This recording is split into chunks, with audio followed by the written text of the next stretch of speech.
He then introduced himself to them. He was Black Lightning, the supervisor of the last stage. Rachel was annoyed and angry hearing him call himself a supervisor. She didn't believe him because she sensed a killing intent radiating from him, but unfortunately, the man didn't care whether they believed him or not. He told them they could fight him directly. Right after saying that, several figures with the exact same appearance as the man appeared around him. Rachel was shocked seeing that. She realized it was a cloning technique. Not only her, Nayun and Hajin thought the same. Nayun was sure the clones must be weaker than the main body, so she urged them to focus on attacking the main body. After saying that, Nayun then told Hajin to retreat. Hearing that, Hajin hesitantly asked if she'd be okay. Nayun confidently answered yes. She also reminded him that he was the one who said all that earlier. Hearing that, Hajin didn't argue further and said he trusted her. After that, Hajin then ran back while looking for the right position to provide support for them. The man himself didn't care about their planned actions.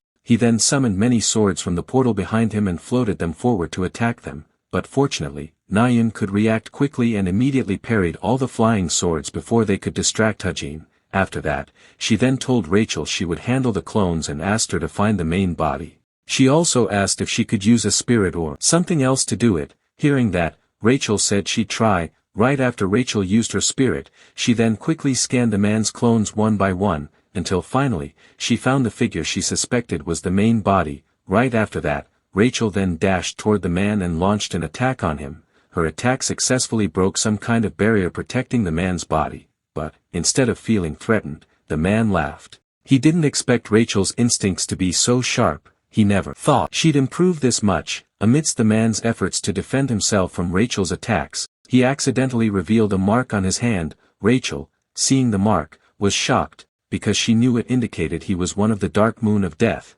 The man grinned seeing she recognized him. While continuing to attack her, Rachel asked who gave him orders. As for Hajin, who was still running to find the best position, he felt both confused and familiar hearing the term Dark Moon of Death. He felt like he had heard it before, until finally, he remembered something. They were one of the secret organizations connected to the Chameleon Troop. Until now, the Chameleon Troop had formed connections with many different groups and organizations. Of course, rather than a relationship, it was more like a deal, and there were many cases where the other party didn't even know they were dealing with the Chameleon Troop.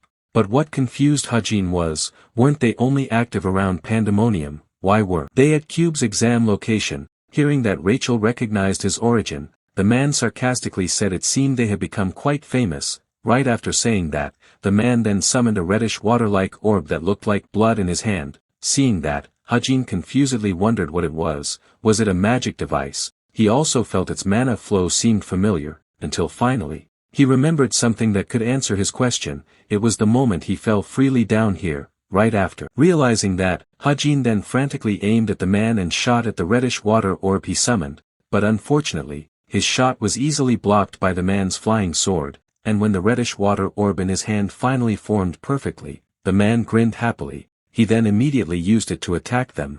Hajin, who saw that, frantically warned Rachel to get out of the way. He anxiously told her it was a teleportation item, but, his warning seemed futile. The item's appearance was so sudden that Rachel couldn't react, and when they both felt hopeless, an unexpected person saved Rachel from the teleportation item's range. It was Nayun. While continuing to move away from the item's range, Nayun then asked Rachel if she knew the man. What was he doing? Hearing that, Rachel told her that the man was a member of an organization from Pandemonium. She was sure they must have received some kind of order to, but, before Rachel could finish her words, they heard Hajin's shout telling Nayun to get Rachel out of there. Nayun was confused by that. She also asked him what he was going to do. Hajin didn't answer her question and took out ether. He suspected the magic device could only teleport to a nearby area, so for now, he decided to take it from him. Right after thinking that, Hajin quickly wrapped ether around the man's leg. The man, who was celebrating the successful summoning of the teleportation item and felt he had won, was shocked when he felt his leg being wrapped. It didn't stop there. Hajin then forcefully threw the man with ether. He threw him to the cave's stone wall. The impact of his throw was so strong it almost destroyed the wall. That one throw also managed to bring the man down, and when the man sat limply on the ground, Hajin then walked toward him. While pointing his pistol at him, he told him not to move. He warned him that his mana was still with him. Hajin realized the man was targeting Rachel. His intent was clear.